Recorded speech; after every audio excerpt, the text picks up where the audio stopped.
ವೀಕ್ಷಕರಿಗೆಲ್ಲ ನಮಸ್ಕಾರ. Welcome to my YouTube channel. Chandan Shetty ಹಾಗೂ ನಿವೇದಿತಾ ಗೌಡ ಅವರ ಜೀವನದಲ್ಲಿ ಬಿರುಕು ಮೂಡಿದೆ.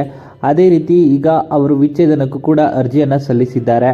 ಇನ್ನು ಚಂದನ್ ಶೆಟ್ಟಿ ಮತ್ತು ನಿವೇದಿತಾ ಗೌಡ ಅವರು ದೂರ ಆಗೋದಕ್ಕೆ ಸೃಜನ್ ಹೆಸರು ಕೇಳಿ ಬರ್ತಿತ್ತು.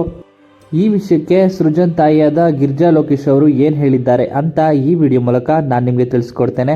ಅದಕ್ಕಿಂತ ಮುಂಚೆ ನಮ್ಮ ಚಾನಲ್ಗೆ ಮೊದಲನೇ ಬಾರಿ ನೀವು ವಿಸಿಟ್ ಮಾಡಿ ವಿಡಿಯೋನ ನೋಡ್ತಿದ್ರೆ ನಮ್ಮ ಚಾನಲ್ಗೆ ಒಂದು ಲೈಕ್ ಮಾಡಿ, ಹಾಗೆ ಸಬ್ಸ್ಕ್ರೈಬ್ ಮಾಡಿ. ನಿಮಗೆಲ್ಲ ಗೊತ್ತೇ ಇದೆ, ಚಂದನ್ ಹಾಗೂ ನಿವೇದಿತಾ ಗೌಡ ಅವರು ದೂರವಾಗುವಂತಹ ಸಂದರ್ಭದಲ್ಲಿ ಸೃಜನ್ ಲೋಕೇಶ್ ಹೆಸರು ಕೂಡ ಕೇಳಿ ಬಂದಿತ್ತು. ಇನ್ನು ಕೆಲವೊಂದಿಷ್ಟು ವರ್ಗ ಸೃಜನ್ ಲೋಕೇಶ್ ಫೋಟೋನ ಯೂಸ್ ಮಾಡಿಕೊಂಡು ಕೂಡ ಟ್ರೋಲ್ ಮಾಡಿದ್ರು.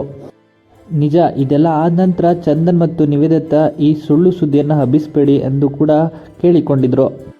ನಾವು ದೂರವಾಗ್ತಿರೋದು ಹೊಂದಾಣಿಕೆಯ ಕೊರತೆಯಿಂದ ಹೊರತು ಯಾವುದೋ ಮೂರನೇ ವ್ಯಕ್ತಿಯಿಂದಲ್ಲ ಎಂದು ಕೂಡ ಹೇಳಿದರು.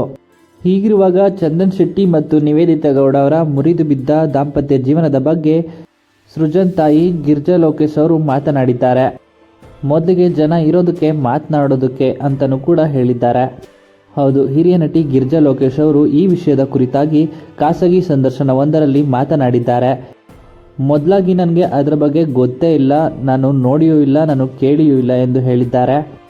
ಇನ್ನು ನನ್ನ ಫ್ರೆಂಡ್ಸ್ಗಳೆಲ್ಲ ಕಾಲ್ ಮಾಡಿ ಇದ್ರ ಬಗ್ಗೆ ಕೇಳಿದಾಗ ಏನಂತ ಬಂದಿದೆ, ಏನಾಗಿದೆ ಅಂತ ನಾನು ಅವರನ್ನೇ ಕೇಳ್ತಾ ಇದ್ದೆ. ಇನ್ನು ನಮ್ಮ ಮನೇಲಂತೂ ಈ ನ್ಯೂಸನ್ನು ನೋಡಿದಾಗ ಇದ್ರ ಬಗ್ಗೆ ಸೃಜನ್ಗೆ ಹೇಳಿಕೊಂಡು ಅವನನ್ನೇ ರೇಗಿಸ್ಕೊಂಡು ನಗ್ತಾ ಇದ್ವಿ ಅಂತಲೂ ಕೂಡ ಹೇಳಿದ್ದಾರೆ. ಇನ್ನು ಅವರಿಬ್ಬರು ನಮ್ಮ ಮನೇಲಿರುವಂಥ ಹುಡುಗರೇ. ಶನಿವಾರ ಭಾನುವಾರ ಬಂತು ಅಂದರೆ ನಾವು ಕೂಡ ಹೊರಗಡೆ ಹೋಗ್ತಿದ್ವಿ, ಜೊತೆಲೇ ಇರ್ತಿದ್ವಿ, ಜೊತೆಲೇ ಬರ್ತಿದ್ವಿ ಕೂಡ ಅಂತಲೂ ಹೇಳಿದ್ದಾರೆ. ನಾನಂತೂ ನಿಜಾನೇ ಹೇಳ್ತೀನಿ, ನಾನು ಮತ್ತು ನನ್ನ ಸೊಸೆ ಇಬ್ಬರು ಕೂತ್ಕೊಂಡು ತಮಾಷೆ ಮಾಡಿಕೊಂಡು ಏನೇ ನಿನ್ನ ಗಂಡನ ಬಗ್ಗೆ ಹೀಗೆಲ್ಲ ಬರ್ತಿದೆ ಅಂತ ತಮಾಷೆಯಾಗೇ ಮಾತನಾಡ್ತಿರ್ತೀವಿ ಅಂತಲೇ ಹೇಳಿದ್ದಾರೆ.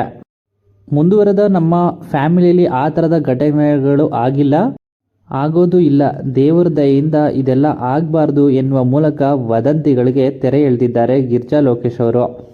ಇನ್ನು ಕೆಲವು ಜನರು ಇರೋದು ಮಾತನಾಡೋದಕ್ಕೆ, ಕಮೆಂಟ್ ಮಾಡೋದಕ್ಕೆ, ಅವ್ರಿಗೆ ಏನು ಸರಿ ಅನಿಸುತ್ತೋ ಅದನ್ನು ಬರೆಯೋದಕ್ಕೆ ಅಂತಲೇ ಅವ್ರು ಇರ್ತಾರೆ.